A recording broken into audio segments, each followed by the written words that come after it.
Let me start with the state of Ohio overall, because what affects Ohio affects us. And this is going to be theme of some of the next steps that I'm going to be talking about, which is we need to collaborate broadly across ecosystems and across the state of Ohio, and we need to build scale. So in that regard, if you look at Ohio in general, we've had a lot of success, right? Like the real GDP grew 17% over the last decade. We have generated more than 500,000 new jobs in the decade right before the pandemic. And we have won a series of very, very attractive and successful business investments, including Intel and other investments that many manufacturers have put in over the last 12 months. However, there's a couple of themes that emerge, and this is not just for Ohio, but in general for Midwest. We are seeing a lot of worker demand gap, and we are seeing roughly 750,000 worker demand gap projected up to 2030. Roughly 44% of graduates migrate out of Ohio, compared to only 30% in California and Texas. And if we look at broadly on the domestic migration, we have a significant negative influx of people moving out of Ohio. So these are systemic challenges that affect Ohio that frankly affect us as well. So there's three themes. I won't be going through every one of them, but broadly three themes that I want to highlight that are relevant for Cincinnati as well. One is people, where we are really on the bottom quartile or third quartile regarding upskilling, reskilling, finding attractive talent, and retaining some of this talent. Again, just to remind you, here I'm wearing my dispassionate McKinsey hat, not passionate Cincinnati resident hat. Second, I think in terms of providing infrastructure or high quality education, we're doing really, really well. And this is something that we should capitalize on. Moving on, focusing on the Cincinnati. Now, Pete mentioned that this was a study that McKinsey had conducted about 10 years ago and had recommended a series of recommendations. And if we look at some of these ideas that that we had recognized in the past, and the progress that we have made significant progress. So for instance, on the local pillar company collaboration, Centrifuge is one example, CID is another example, and there's significant collaboration and cross movement of both ideas and people across both startups as well as large majors here. The second is we have a lot of activity from the research institutions, from UC in particular, and thus channeling into CID and then channeling into the startups. And Cincinnati Children's is another great example of that. We have attracted a lot of public and philanthropic funding, both Cincitech, Cincinnati Children's, as well as through the efforts of CBC and CRBC and the efforts of Ready and Jobs Ohio. We have attracted several sources of new capital to the region. And then, Centrifuge has been a big success. I mean, over the last decade, they've had 2 funds and now in the process of going for the 3rd fund. So that's another big success story. Another thing that I want to highlight is a couple of innovation hubs, both the Union Hall where we are in, as well as the CID. These physical innovation spaces are going to be increasingly important in future, and we are seeing an increasing traction of that in attracting talent and in, attracting startups to the region.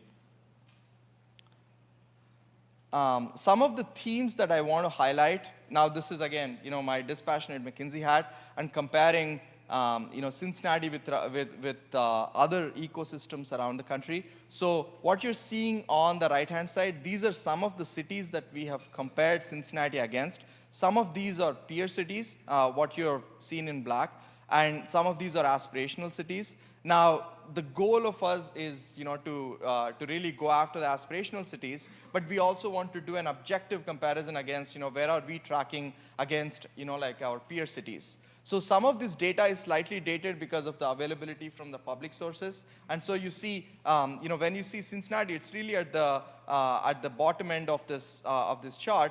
But in terms of the positive news over the last 2 years, Cincinnati has seen significant inflows of in progress or projected capital investments of greater than 500 million per year.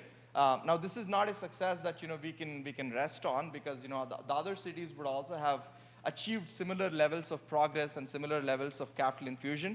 But point being, if we look at the capital infusion that is coming into several regions, there is a ton of competition from both the peer cities and aspirational cities. And as I mentioned earlier, unless we build scale, unless we are able to collaborate with regions in not just the Cincinnati, Northern Kentucky, but also rest of Ohio, we wouldn't have enough scale and capital attraction to be able to achieve our goals. That's really the point that I want to make. If we keep moving,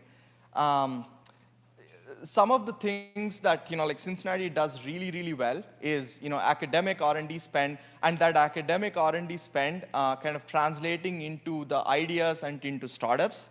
But if we look at some of the venture capital funding available per capita, it trails some of the peer average. The black color is really the peer average. So Cincinnati is trailing the venture capital attraction when it compares to rest of the peer cities. However, once the startups are able to get going and are able to scale, we are pretty much on par with others. So what does it tell us? That Cincinnati is really able to move the ideas from R&D into the startup phase, and then once the startups are able to establish, they're able to achieve scale.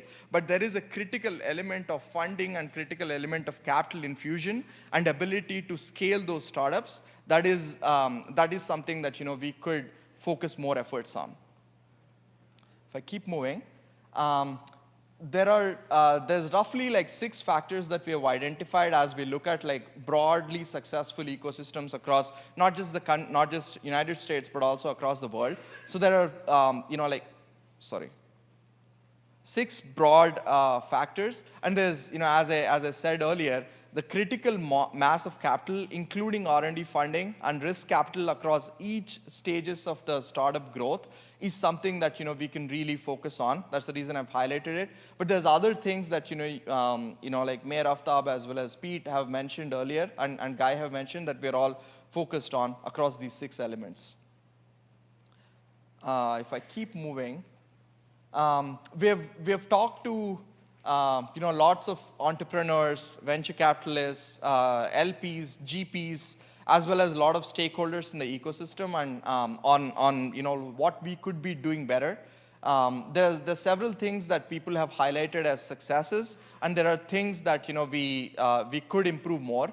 For instance, one of the things is there's a need for more entrepreneur education and entrepreneurial support in terms of scaling these startups and providing, let's say, the legal support, marketing support, etc. And while there are institutions like Cincitech and Centrifuge and CID which are working towards that, we need more scale. They need more capital. They need more capabilities in order to help startups at scale. Second is, we do have Centrifuge, Cincitech, Queen City Angels, etc., who are active in seed stage funding. But as the startups keep moving, we struggle to engage, commercial buyers, or we struggle to scale those startups in order to play the scale-up game. Third is, we have a great engaged community. Probably one of the best markets for for getting into the markets in terms of retail. But there are things there's a higher burden of proof to receive less funding, and we also need to raise the aspirations of some of the entrepreneurs compared to those on the course. And finally, if we highlight a couple of areas that I already mentioned, what we could be doing better, how do we increase the collaboration across both startups, large corporates, across funding institutions, across regions within Ohio? Look, all of this is happening, but my point is we need to be doing it more and more in order to achieve and catch up to the other peer cities and aspirational cities. 60 seconds, okay. Last point that I want to mention is there are 6 steps that we believe about the best practices from different cities and ecosystems. As I already talked about, create a capital continuum from seed to scaled company stage, and collaborate to create a bigger scale of capital. Second is setting up a startup services institution. Now, this is something that you could do in partnership with various funding institutions that you have, primarily to support startups and primarily to create scale. Third is consider building a venture studio or like similar to that, so that when the startup creation happens, they have a digital front door that is easier to access and that is easier to work with. Finally, coordinate talent across the region. There's many ideas here, which is, like you could create a talent, like revolving door across not just the big coast, but also the startups, so that, you're able to retain the talent in the region, like all the way from the university level, all the way to the senior executive level. And finally, creating a connective tissue between big companies, local and national GPs and startups. Now, this is something that you could do not just in Cincinnati, but also across the Ohio region as well, which will enable you to create scale. I think that those were the key messages that I want to highlight. Happy to go into the depth after the session today. All right.